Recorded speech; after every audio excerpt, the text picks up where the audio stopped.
नमस्कार मैत्रिणींनो, घरची सोपी रेसिपीत आपल्या सर्वांचे स्वागत आहे. आज आपण खानदेश स्पेशल सातपुडच्या पाटवडींची भाजी बनवणार आहोत. ही भाजी खायला अगदी टेस्टी आहे आणि मी स्पेशली रिकमेंड करत आहे. नक्की बनवून बघा. बनवायला अगदी सोपी आहे आणि चवीला अगदी भन्नाट. तर त्यासाठी सर्वात आधी मी या ठिकाणी सुकं खोबरं भाजून घेतलेलं आहे. आपण याला व्यवस्थित भाजून घ्यायचं आहे खोबऱ्याला. त्यानंतर या ठिकाणी मी मीडियम आकाराचे 2 कांदे घेतलेले आहेत आणि त्यांना सुद्धा मी व्यवस्थित भाजून घेतलेलं आहे. आपल्याला या ठिकाणी खोबरं 1 वाटी भरून घ्यायचं आहे आणि अशा प्रकारे बघा, लो फ्लेमवरती आपण कांदे भाजून घेणार आहोत. कांदे भाजत असताना वगैरे आपल्याला तव्यावर तेल वगैरे घालायची गरज नाही. असंच आपण पटापट कांदे ते भाजून घेणार आहोत. आता यामध्ये आपण अद्रक आणि लसणाच्या पाकळ्यासुद्धा घालणार आहोत आणि त्यांनासुद्धा हे बघा कांद्यांसोबत परतून घेणार आहोत.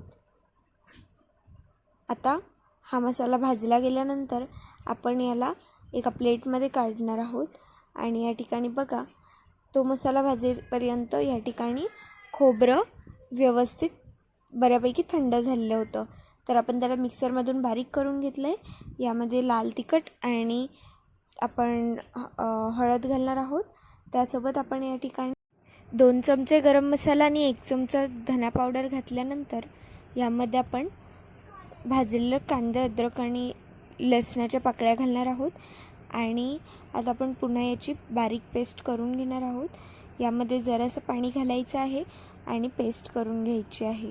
त्यानंतर आपण एका वाटीमध्ये अर्धा चमचा बेसन पीठ आणि अर्धा चमचा ज्वारीचं पीठ व्यवस्थित भाजून घ्यायचं आहे आणि त्यानंतर आपण याला वाटीमध्ये या ठिकाणी पाणी मिक्स करून घेणार आहोत आणि तुम्हाला कन्सिस्टन्सी मी दाखवली त्या प्रकारचीच कन्सिस्टन्सी ठेवायची आहे. आता आपण आपला मसाला दळून घेतलेला आहे. तो मसाला आपण या ठिकाणी वापरणार आहोत, पण त्याआधी आपण एका कढईमध्ये तेल घालून त्यामध्ये तेजपान घालायचं आणि त्यानंतर त्यामध्ये आपण जो मिक्सरमध्ये बारीक केलेला मसाला होता ते मसाल्याची पेस्ट घालायची. आता आपण याला लो फ्लेमवरती शिजवणार आहोत. तुम्ही आता या ठिकाणी बघू शकता मसाला व्यवस्थित शिजलेला आहे. तो मसाला आपण शिजू देणार आहोत. लगेच दुसऱ्या गॅसवरती आपण 1 वाटी खोबरं घेतलेलं आहे सुकंवालं आणि याला आपण लो फ्लेमवरती भाजून घ्यायचं आहे. व्यवस्थित भाजायचं आहे. हे बघा, खोबऱ्याचा रंग लगेच चेंज होतो. आपल्याला खोबरं जास्त काळं होऊ नाही द्यायचं आहे, जास्त पण भाजायचं नाही आहे. त्यामुळे मी दाखवते तेवढंच भाजायचं खोबरं. तर यामध्ये आता मी 1 छोटी वाटी खसखस घातलेली आहे. तिलासुद्धा आपण खोबऱ्यामध्ये व्यवस्थित भाजून घ्यायचं. हे बघा, खसखसमुळे सुद्धा आपल्या या भाजीला एकदम छान टेस्ट येते. मी जेवढी खसखस घातली आहे तेवढीच खसखस घालायची, त्यापेक्षा कमी घालायची नाही, त्यापेक्षा जास्तही घालायची नाही. जेवढं मी प्रमाण दाखवते अगदी तेवढंच प्रमाण तुम्ही या ठिकाणी यूज करायचं आहे.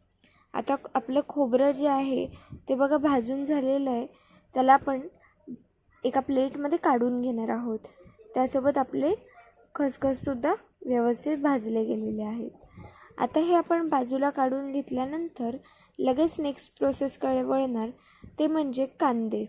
आपण या ठिकाणी मी 2 ते 3 मोठ्या आकाराचे कांदे अशा प्रकारे कट करून घेतलेले आहेत आणि या ठिकाणी आपण कांद्यांचा जास्त वापर करणार आहोत, कारण या मसाल्यांमध्ये या भाजीमध्ये कांदा ही मेन इन्ग्रेडियंट आहे.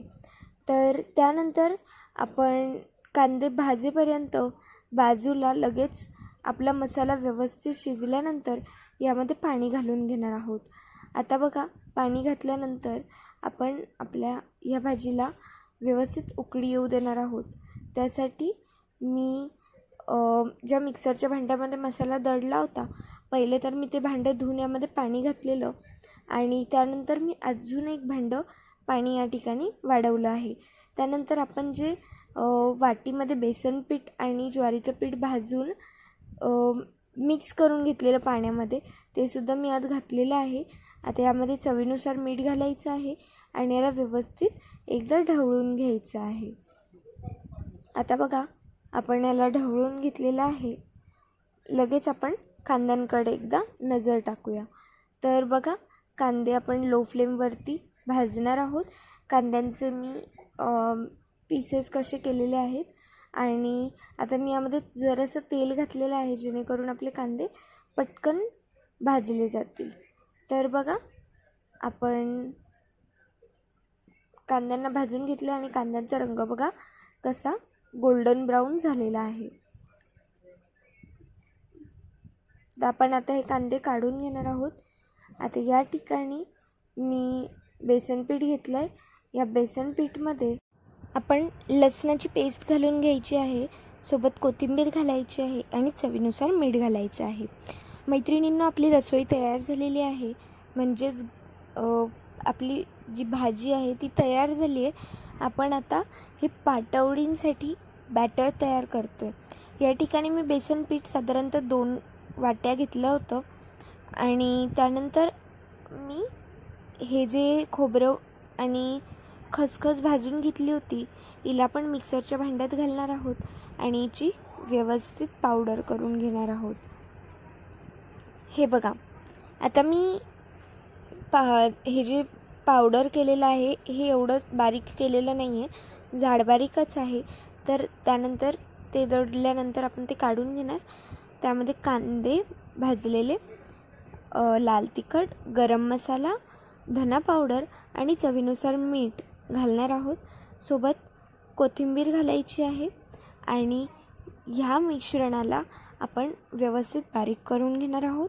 हे बघा, किती व्यवस्थित आपण फाईन पेस्ट करून घेतलेली आहे. कांदे भाजल्यामुळे व्यवस्थित दळले जातात आणि या ठिकाणी खोबऱ्याची जी आपण पावडर केलेली आहे ती मी जाडबारीक ठेवलेली आहे. यामध्ये मी लसणाची पेस्टसुद्धा घातलेली आहे आणि आता ह्या मिश्रणाला मी एकजीव करून घेत आहे. तुम्हाला दिसत असेल कन्सिस्टन्सी आपल्याला कशी ठेवायची आहे. त्याच कन्सिस्टन्सीचा आपल्याला हे आतला पाटवडींच्या आतला मसाला तयार करायचा आहे. आता बघा, आपण व्यवस्थित आपलं मसाला तयार केलेला आहे. आता आपण एकदा रसोईकडे बघूया. तर बघा, रसोईला व्यवस्थित उकळी आलेली आहे. मी एकदा पुन्हा आपल्या रसोईला ढवळून घेत आहे. छान तरीसुद्धा आलेली आहे.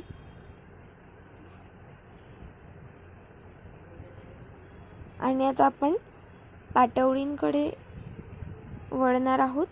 तर त्यासाठी मी तेल तव्यावर घालून त्याला अशा प्रकारे कांद्याने पसरवून घेतलेला आहे.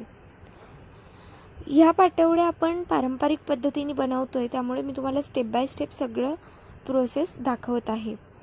तर व्यवस्थित बघा आणि अशाच प्रकारे छान टेस्टच्या पाटवड्या तयार करा. तर आपण त्यासाठी जे बेसनचं बॅटर बनवलेलं होतं त्याच्या आपण आधी या ठिकाणी पतले पतले थालीपीठसारखे काढून घेणार आहोत.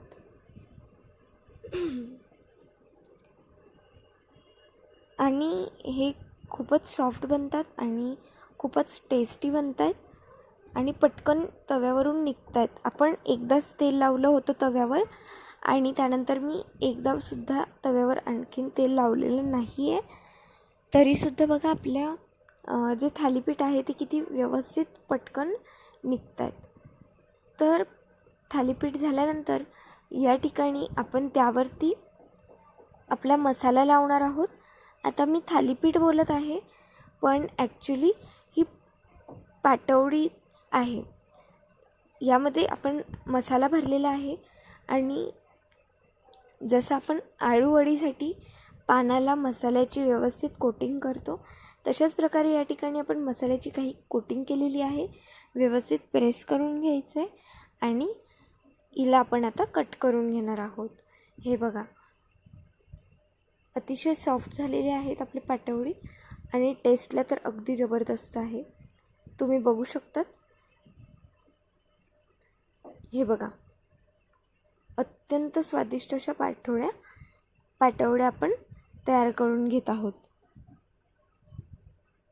आता ह्या पाटवड्या तयार करून झाल्यानंतर तुम्ही याला पाटवडींना भाजीमध्ये घालू शकतात आणि मग तिचा आस्वाद घेऊ शकतात. तसं खाल्ल्यानंतर पाटवडी अगदी वेगळी टेस्ट देते आणि जर तुम्हाला नुसती पाटवडी खायची असेल तर तुम्ही तशीसुद्धा तिचा आस्वाद घेऊ शकतात. तर आता मी तुम्हाला आपल्या रसोईमध्ये सुद्धा ही पाटवडी टाकून दाखवत आहे. हे बघा, अशा प्रकारे पाटवडी टाकायची आणि हिचा आस्वाद घ्यायचा. तर मैत्रिणींनो, रेसिपी कशी वाटली कमेंट करून कळवा. व्हिडिओ आवडला असेल तर व्हिडिओला लाईक करून चॅनलला सबस्क्राईब करून बेल आयकॉन प्रेस करायला विसरू नका. तसंच हा व्हिडिओ जास्तीत जास्त जणांना शेअर करा. आजसाठी एवढंच. रेसिपी कशी वाटली कमेंट करून कळवा.